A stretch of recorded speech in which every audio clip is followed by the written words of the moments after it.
With Fire and Sword is a new game in the Mount & Blade franchise. It takes place in Eastern Europe, a very dramatic and romantic war between Poland, Russia, Ukraine, the Crimean Khanate, and Sweden.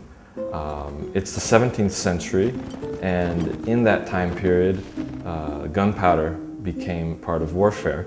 So we're going to be experiencing some really interesting scenarios pitting the old technology versus the new technology.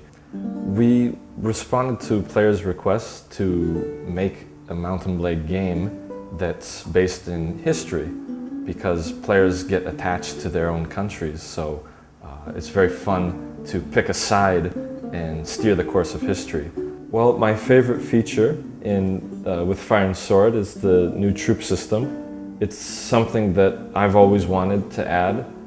It's something that the fans have always wanted. So we've added buying troops from mercenary camps, and you can really get in nitty-gritty and customize everything about them. Their gloves, their boots, their horses, long-range weapons, short-range weapons, helmets, armor, all of that.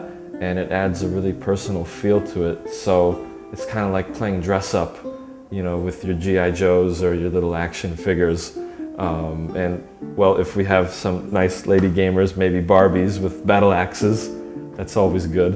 And we put in castle and town customization, so you're really making personal, really valuable properties in the game, and your army.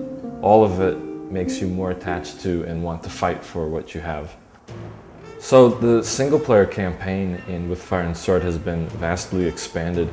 We've got different storylines to follow with each of the factions, and there's a lot of replayability in that sense, that you can choose some very interesting faction like Poland, who's at war with everybody, and have a completely different experience compared to playing Moscow, the Tsardom of Moscow, which is very powerful to begin with.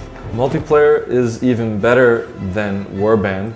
We're using the Warband engine with Fire and Sword, and we're able to get a huge count of people on screen in the servers at the same time. We have a really awesome new mode called Captain Mode. And Captain Mode is where it's team deathmatch, but each player has control over squads of bots. And you can give them orders, and you can buy the exact squad that you want. You can buy Janissaries, you can buy Winged Hussars, you can buy you know, guys with two-handed swords, all that kind of stuff. And you can see who's got the best tactics on each team. And it's going to be 3 to 24 bots per commander, and we've got about 14 on 14 per side. So yeah, it's going to be really cool. And then also we've got about 12 new maps, really good variety of them. You'll be fighting in a marketplace in Russia.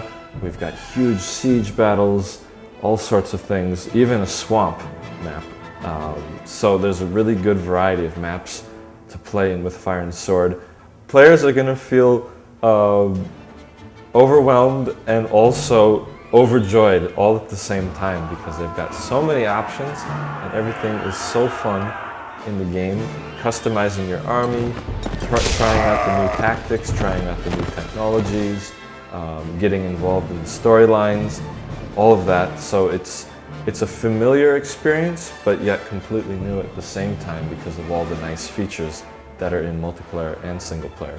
So overall, With Fire and Sword is a great experience, even if you've put in hundreds of hours into Warband already. I think you'll really enjoy it.